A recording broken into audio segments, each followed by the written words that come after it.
بسم الله الرحمن الرحيم. ان شاء الله يا شباب هنكمل اخر بقى فصل معانا خالص في كده المايكرو وكده. ان شاء الله كده يبقى المايكرو معاك تمام.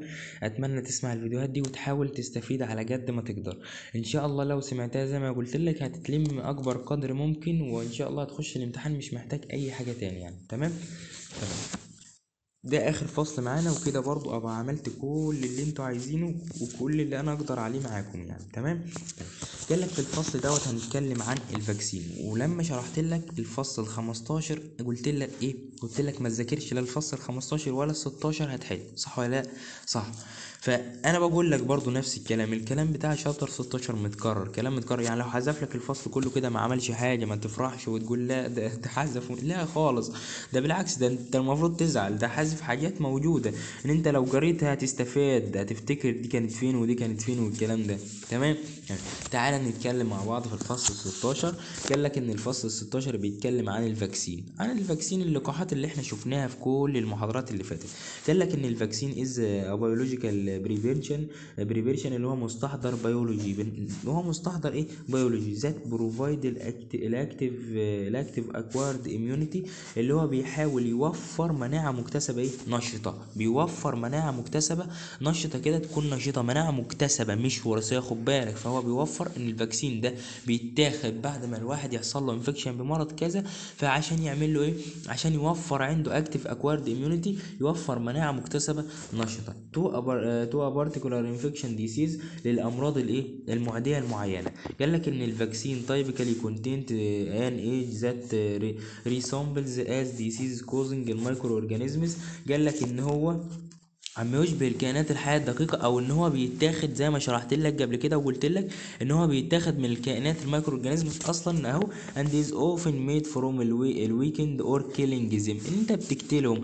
الميكروب is it is toxic or non it is surface proteins، او البروتين بتاعها. بص، عايز يقول لك ملخص الحتة دي ان الفاكسين دوت حاجة بيولوجيكال بريباريشن، اللي هو استحضار او مستحضر بيولوجي. تمام. بيوفر ليك مناعة مكتسبة نشطة عشان تهاجم البكتيريا دي. قال لك بنصنع الفاكسين ده ازاي؟ بنجيب مثلا لو البكتيريا اللي ضربتك مثلا السالمونيلا، بنجيب السالمونيلا ونحطها في الوسط بتاع اللي انا شرحته لك في الفصل هناك، ونبتدي نعمل لها كيلينج، نقتلها يعني. بعد ما نعمل لها كيلينج نبتدي نجمعها على هيئة فاكسين بقى، ونحقنها في ايه؟ في جسم الشخص دوت اللي عنده اصلا ايه؟ اللي عنده السالمونيلا. فاحنا حقنا فيه سالمونيلا ميتة، فكده احنا عطينا له الفاكسين بتاع السالمونيلا. تمام. انا بقول لك مثل، خلاص. دي بالنسبه لاول حاجه. نيجي لتاني حاجه بقى، ان الصن بكتيريا الفاكسين اللي هو بعض اللقاحات البكتيريه. قال لك ان في ديسيز وفي فاكسين، المرض والفاكسين بتاعه دوت قلته لك في الفصل اللي فات وبقوله لك تاني اهو. الجدول هو يعني. قال لك في التيوبر كلوز ده بتديله البي سي جي اللي هو الليفر اتاشمنت فاكسين، اللي هو البي سي جي بتديه الطفل ده عند التيوبر كلوز، وعرفنا في سن كام في الفصل اللي فات. تمام. تمام. قال لك لو عنده مرض الابيديميك سيريبرال مينيجايتس، اللي هو التهاب السحايا النخائي دوت. قال لك بتعمل له ايه؟ بتديله كبسولات بولي سكرايد، كبسولات عديدة السكرايد. تمام. لو هو عنده بينيمونيا بتعمل له فيزيو كارديك سكالبس، ودي ممكن الجزئيات دي تكون محذوفة عليكم او مش عليكم اصلا، بس انا بحاول ازودها لك للمعلومة، ان انت لو ما ذكرتش المحاضرة والله هتبقى مستفيد و100%. تمام. تمام.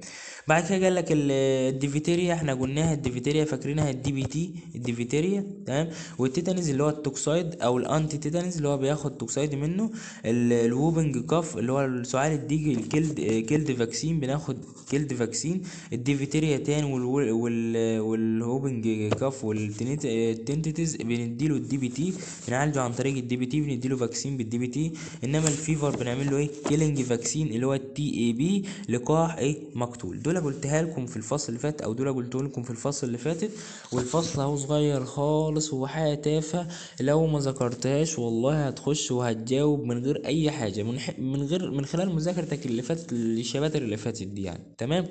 تمام. بس يا شباب ده كل اللي موجود في الشابتر دوت. اتمنى تكونوا فهمتوا برضو الكلام البسيط دوت. وكده انا عملت اللي اقدر عليه معاكم، يعني فضل من ربنا والحمد لله رب العالمين ان انا قدرت اوصل لاخر حاجة. وهنا انا ما كنتش مرتب لده خالص والله ان انا اعمل كل ده، بس الحمد لله رب العالمين ربنا كرمني ان انا اقدم لكم الحاجة دي واعمل لكم الحاجة دي. فده فضل من ربنا وكرم من ربنا والحمد لله رب العالمين على كل حاجة. تمام. اتمنى تكونوا استفدتوا اي حاجة، استفدتوا اي كلام من اللي انا قلته من اول السنه، من اول المايكرو لحد اخر حاجه اهو. اتمنى تكونوا استفدتوا يعني بمعنى الكلمه، ودعوا لنا دعوات كتيره ودعمونا بس. تمام. والسلام عليكم ورحمه الله وبركاته.